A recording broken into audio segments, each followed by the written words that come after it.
everything you do is for humanity. Why? Why are we worth it? Why do you care about the politics? Why do you care about multiplanetary species? I mean, I think it's a good question you ask because it goes to like at a foundational level, what is my philosophy and why does it lead to this conclusion? Yes.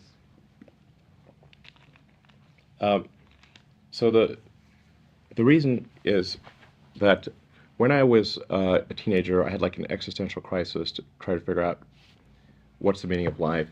It doesn't seem to be any meaning. For me, at least, the religious texts, and I read all of them that I get my hands on, did not seem convincing. So then I'm like, okay. Then I started reading the philosophers. Careful of like reading German philosophers as a teenager. It's definitely not going to help with your depression. So reading Schopenhauer and Nietzsche, I'm like, now, as an adult, it's much more manageable. But as a kid, you're like, whoa.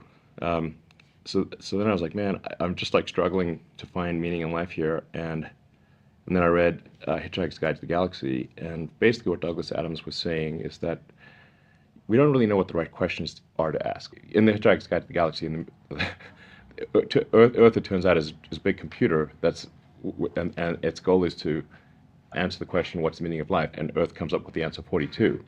They come to the conclusion that no, the real problem is trying to formulate the question. The universe is the answer. What are the questions? The more we can expand the scope and scale of consciousness, the better we can understand what questions to ask about the answer that is the universe. The more we can expand consciousness and become a multi-planet species, ultimately a multicellular species, we have a chance of figuring out what the hell's going on. And so this is why I think we should have more humans, both biological and digital consciousness, and why we should become a multi-planet species and a multicellular species, is so that we can understand the nature of the universe.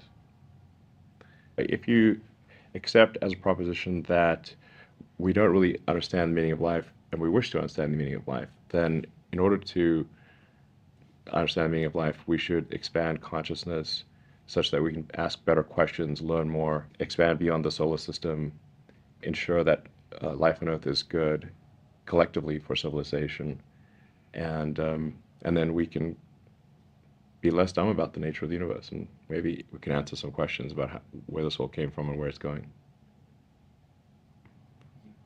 I think that's a sound philosophy. It's the least unsound philosophy I can think of.